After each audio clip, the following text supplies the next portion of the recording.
हमारा जन ससुराल मुझे जान के जानगे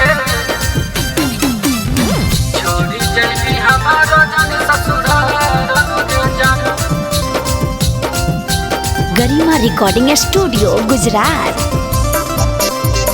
तोरे करना मजन गे खैबो हम जहारिया गे खैबो हम जहारिया गे छोड़ी जैबी हमारा जन ससुराल गे जान गे छोड़ी जैबी हमारा ससुराल गे जान।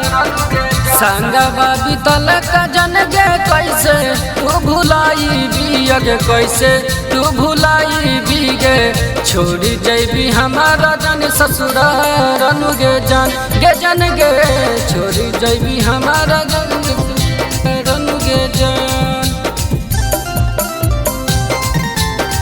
छोड़ी जैबी हमारा जन ससुराल गे जान गे छोड़ी जैबी हमारा जन ससुराल गे जान।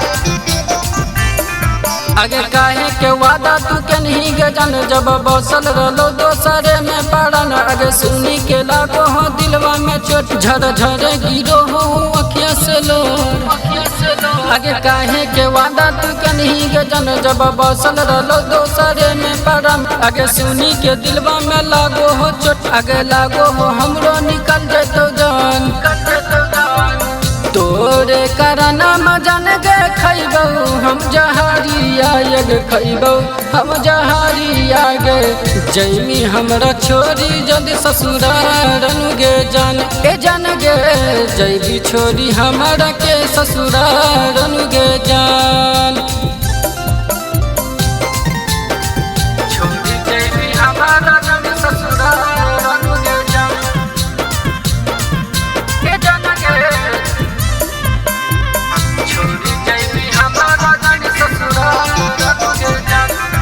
अगे यादो नीति से के देनी तू धोखा सोचली न कबू तू कहूँ बात बुझलियो न छौरी तोर कुछ बात रह गलियो गे छौरी तोरा बिनु दास। अगे पप्पू गफारी के दे देनी धोखा सोचली न छौरी तू कहूँ बात कैसे के रात तोरा बिन अकेला निकल जतो ओकरा दिन और रात। तोरे करना मजन गे खैबो हम जहारिया गे खैबो हम जहारिया गे छोड़ी जैमी हमारा जन ससुराल गे जान गे छोड़ी जैमी